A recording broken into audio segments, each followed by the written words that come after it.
Ola, que tal, como están? Benvidos unha semana máis a Estelae, o espazo de entrevistas de Correo Televisión, que tamén poden seguir a través de Radio Obradoiro e a través do canal 27 Barbanza. Hoxe recibimos a Xesús Alonso Montero, ensaísta, sociolingüista, poeta, catedrático emérito e presidente da Real Academia Galega. Señor Montero, benvido a Correo Televisión, é un placer para nós que estea hoxe connosco. Para min é unha honra ser entrevistado aquí nesta casa, onde teño tido tantos amigos, e fui un colaborador de La Noche, e tamén, xa choveu, aínda que secundariamente de El Correo Gallego.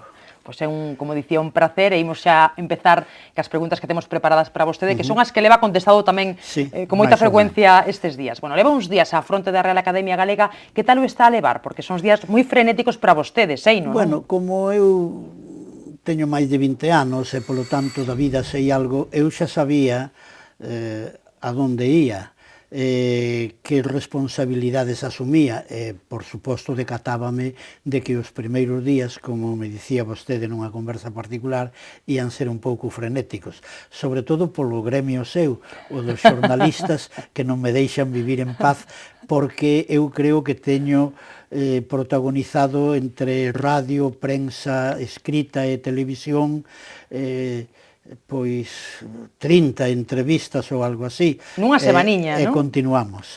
Pero bueno, eu tamén sabía que tiña que ser así, asumo eso con todo o decoro do mundo. Bueno, xa tivo algunha reunión ca anterior directiva da Academia, como foi? Tivemos unha reunión porque en toda a institución, cando hai un relevo, é evidente que hai actividades que a directiva anterior xa programara, entre elas unha moi importante para nós, que é a do Día das Letras Galegas, que é xa dentro de poucas horas, casi o día 17, aquí en Santiago.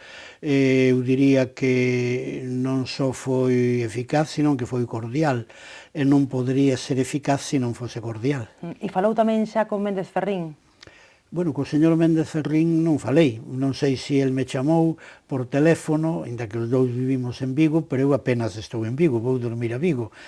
Se me chamou por teléfono nestes días é moi difícil conectar conmigo tanto no fixo como no móvil. Pero, bueno, supoño que en algún momento se fará. Haberá ocasión. E cree que se van a acabar ou se están a curar xa as feridas logo desas tensións nos últimos tempos do mandato de Ferrín, tamén no proceso electoral previo á votación? Hai risco de fractura? Vamos ver, señorita ou señora Susana, estou un pouco sorprendido, se mo permite, déixeme tamén que eu pregunte. Non sabía que había feridas na Academia, e menos fractura. O que sí é certo é que houbo unha elección democrática entre os 27 membros que neste momento poden votar, porque dous aínda non ingresaron, e o señor Méndez Ferrín renunciara. Como en toda elección, hai un equipo directivo, unha candidatura que conta con máis simpatías e outra con menos. Por exemplo, eu sei que hai persoas que non me votaron, onde había alumnos meus, e logo hai persoas coas que non tiña unha relación moi intensa e que si me votaron, porque non se votaba unha persoa, o que se votaba era o que os votantes entendían que era un novo proxecto para a Academia. Un novo, tampouco moi novo, porque o programa da Academia funciona desde o ano 6, desde que existen os estatutos, a Academia, digamos, o espiñazo, a columna vertebral do seu programa, está nos dous primeiros artigos do estatuto. No primeiro, fálase de que a Academia comprométese coa promoción, coa ilustración e coa defensa da lingua galega. E, en segundo lugar, artigo segundo, con todo aquilo que teña que ver coa norma gráfica, coa norma oral, coa norma gramatical, coa norma léxica. Aí é onde nos temos que mover. O programa será distinto na medida en que se traballe con un pouco máis de intensidade, con un pouco máis de ilusión. Aqueles que non me votaron a min certamente estarían mellor na Academia, digamos, espiritualmente máis cómodos coa outra candidatura, pero non van traballar nin para a candidatura de don Manuel González, nin para a miña, van traballar para a Academia, e a Academia está ao servizo de algo que é sagrado, e é a causa da lingua galega. Por lo tanto, nin feridas, nin fractura. O que pasa é que non estábamos afeitos a ver algo así na Academia. É normal que haxa dúas candidaturas, porque non ten nada de estrano, pero dentro dos medios de comunicación tamén se veu como se resaltou moito, non? Que había dúas que non había consenso. Os medios de comunicación, e deso vostede probablemente sabe moito máis que a min, bueno, sempre están buscando un titular, sempre están poñendo... E aí tivémolo. Sí, sempre están poñendo acento nunha cuestión que pode ter un certo éxito e se cadra non é a máis importante nun momento dado. O que sí é certo é que na historia da Academia producíronse dúas peripecias insólitas. Unha, dimite un presidente. Nunca dimitira ningún presidente. E ese episodio insólito suscita outro episodio insólito que apareza máis dunha candidatura, porque nunca houbo máis dunha candidatura. Unha que aparece quizáis demasiado pronto, e logo hai unha serie de académicos que entenden que a Academia debe de ser gobernada con criterios un pouco distintos, e eses despois de 15 días con litixio bastante duro conmigo, fan de saber que eu debería liderar ese proxecto. Como non ia resistir? Eu acabo de renunciar a unha das cousas máis fermosas da miña vida, as que creo que tiña dereito, e é que eu teño encima da mesa do meu despacho en Vigo 5 libros a punto de concluir. Faltanlle notas, falta reescribir algún capítulo, falta, eu que sei, pasarlle a garlopa ao estilo de algunhas páxinas, libros moi distintos, dous en castelán, un sobre Navarro Tomás e outro sobre Antonio Machado, e 3 en galego, un sobre a memoria histórica, o episodio da traxedia do Boueva en Vigo o 23 de abril do ano 37, outro sobre o soneto en Galicia, e un terceiro, que é un pouco sorprendente quizáis, que é o Beato Sile nas letras galegas, o Beato Sile, o famoso poema de Horacio. Eu renuncio a iso, pero bueno, como vostede quizáis ten oído algunha vez, a xente di que eu son comunista ou marxista. Eu teño... Non, que vou ser eu comunista? Xa me gustaría selo. O comunismo é un estado de perfección. Eu teño carné do Partido Comunista desde hai 51 anos. E, como son novo, cando sexa maior, gustaríame ser comunista, porque ese é un estado de perfección. O comunista teña un ou non carné dun partido, é o que se debe ao ben común, é o que se debe á comunidade. E eu sei canto egoísmo hai no meu espírito, pero pouco a pouco vou tratando de ser un pouquiño mellor comunista, pero iso é un estado de perfección. O meu marxismo, en todo caso, dictou unha cousa, que é máis importante o ben público que o ben privado. Esta institución está ao servizo dun ben público que é o idioma, e se entenden 10, 12, 14 académicos que eu, non como presidente, como primus inter pares, como coordinador dun traballo de equipo, bueno, podo facer algunha achega de certo interese, eu non podo decir que non. Esa foi a cuestión. Non quedaría ben comunista viaxando nun Audi, e vostede de momento non o quere utilizar, eu non sei se vai poder seguir resistíndose a ese coche oficial. Eu pasei un pouco de fame de pequeno, creo ter unha certa sensibilidade o que son os problemas que hai hoxe. A Academia, con ese vehículo ou con outro, non aforra nada.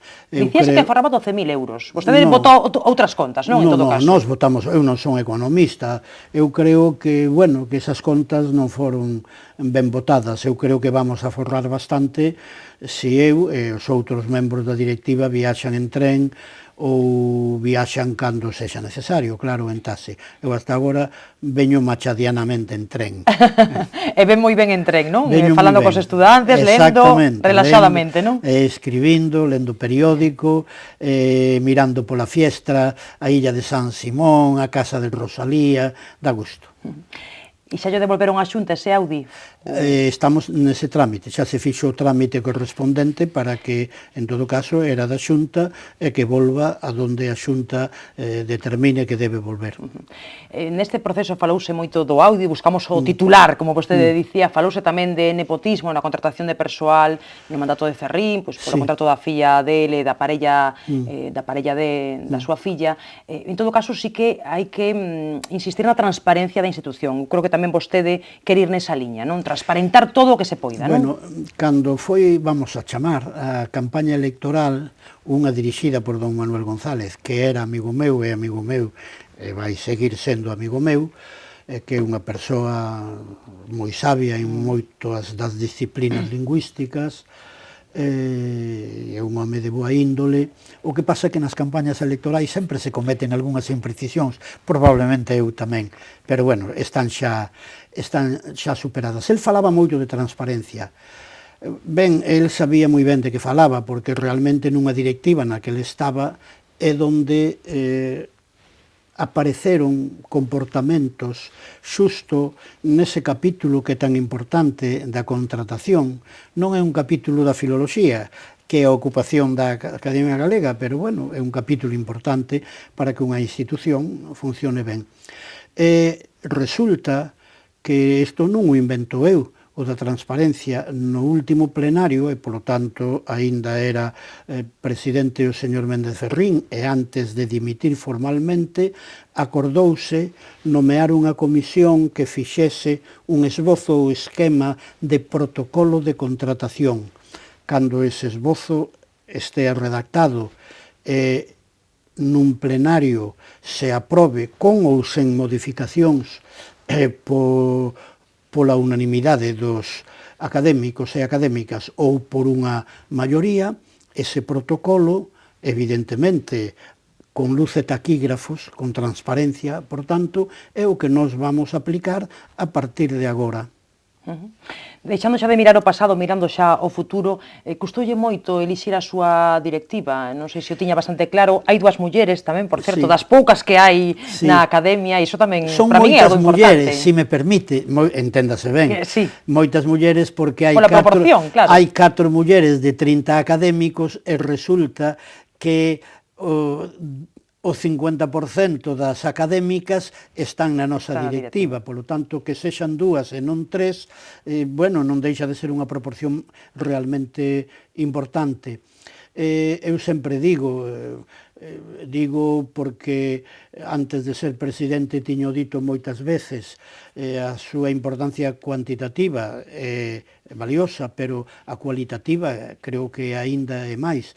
Rosario Álvarez é a persoa que sabe máis gramática galega do mundo.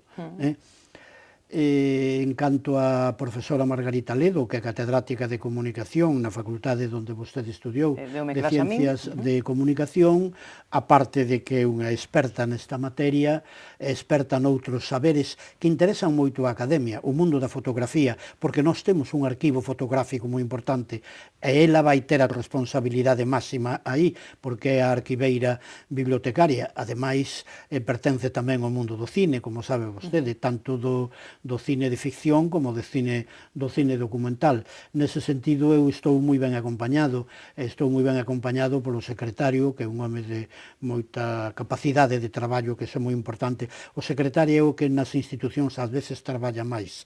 E logo non se ve, pero é o que está aí. Polo vicesecretario. E xa que vostede, como muller, falou do pluralismo home-muller, aí hai outro pluralismo. Un periodista dixo un día que nos viu na foto a don Andrés Torres Queiruga, eminente teólogo en Europa, e a min dixo o teólogo e o ateo. Polo tanto, a pluralidade está moi patente aí. Buscando o titular tamén do que falábamos.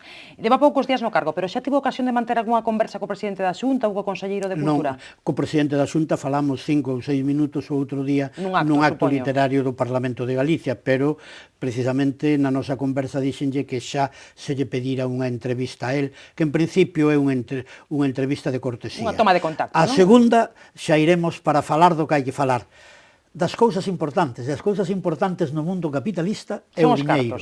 Claro, e aí estará con Méndez Ferrín, en que o que a Xunta lle aporta a Academia é insuficiente. Sí, todo o que ten dito, feito e dito Méndez Ferrín neste sentido é algo que eu suscribo, de que a Xunta ten sido xenerosa, pero tería que ser máis xenerosa, pero tamén hai que comprender o señor Núñez Feijóo, hoxe e mañán quen dirixa a Xunta de Galicia, que estamos nun momento en que as arcas están medio galeiras, polo tanto, nós seremos exixentes, porque se nós non defendemos a nosa casa, quen a vai defender? Pero o señor Núñez Feijóo tamén sabe o diñeiro con que conta a Xunta de Galicia, e se el non se pon estricto donde teña que poñerse estricto, quen se vai poñer? Polo tanto, vai ser un puxilato amistoso, e cordial e afectuoso, pero hai unha cousa que eu sempre levo por diante, casi como unha bandeira, e é que hai un verbo en galego, pero sobre todo moi empregado na provincia de Lugo. Eu vivín 16 anos en Lugo, os 16 anos mellores da miña vida, que son os anos en que se teñen esperanzas. Pois ben, feito este inciso, ese verbo é termar. A Xunta de Galicia ten que termar da Academia.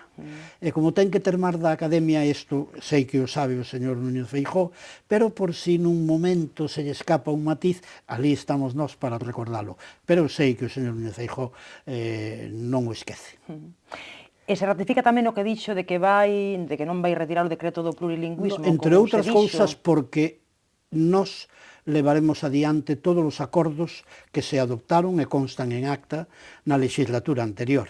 E ademais eu sempre trato de engadir un matiz, como un dos cometidos ou obxectivos da Academia está nos estatutos, non o invento eu, é defender os dereitos da lingua galega, que eu matizo nun sentido os dereitos da lingua galega e os dereitos dos que falan galego, dos que queren falar galego, dos que queren aprender galego, dos que queren perfeccionar o galego, etc. Eses dereitos a Academia ten que defendelos, senón non cumpriría co seu obxectivo en calquera instancia galega, española, europea ou donde sexa.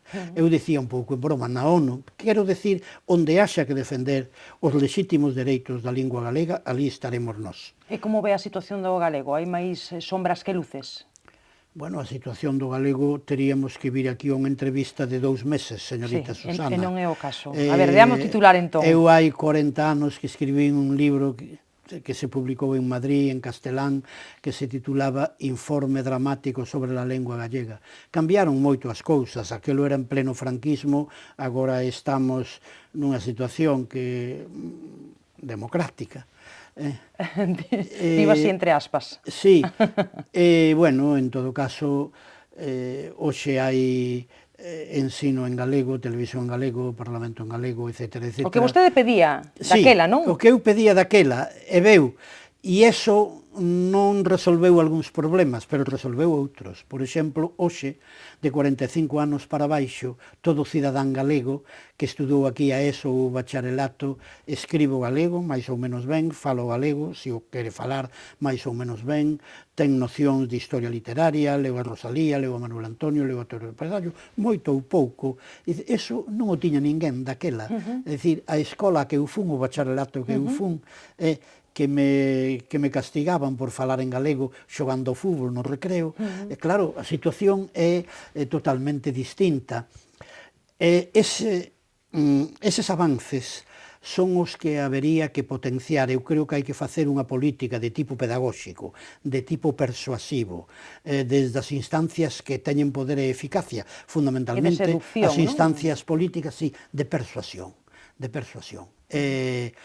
Hai que chiscarlle o ollo á xente para que saiba que defender o galego, que estar co galego, que falar o galego, sen excluir, naturalmente, o castelán, non ten nada que ver co retroceso, non ten nada que ver cunha concepción só tradicional da existencia. Partir do humus que temos para mañán instalarnos, mañán dentro de 24 horas, na modernidade, no que é contemporáneo, no que é progresivo, aturuxando en galego, falando en galego, recitando en galego, naturalmente por xente que tamén sabe recitar a Antonio Machado e a don Federico García Lorca. O que non lle gusta a vostede é cambiar moito de normativa, non? Nada. Se na miña man está, non falarei nunca na Academia da Normativa, pero se un grupo de académicos, non necesariamente do meu equipo directivo, estiman que hai que introducir algunha pequena modificación, as cousas decídense no plenario. O plenario é a soberanía, é a nosa soberanía popular. Non me gusta que se cambie de normativa, nin siquiera para unha normativa que a min me guste máis, que me gustaba máis a anterior a esta, comprende? Pero esta é a miña posición. Pero eu aquí son un académico máis.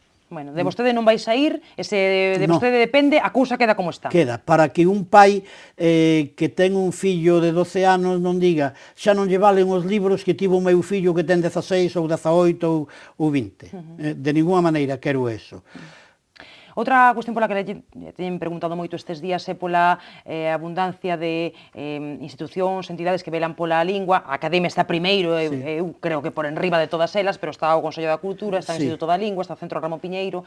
Que habería que facer con isto? Aglutinalas, por exemplo, eu non sei. Verá, é que na campaña electoral deslizouse unha especie de ruxe que ás veces era de moita magnitude, de que a Academia ia ser absorbida ou por outra institución, algunha das que acaba de mencionar, ou por un ente que se invente no futuro e que aglutine algunhas destas institucións. É certo que institucións que están interesadas no galego hai varias e moi importantes.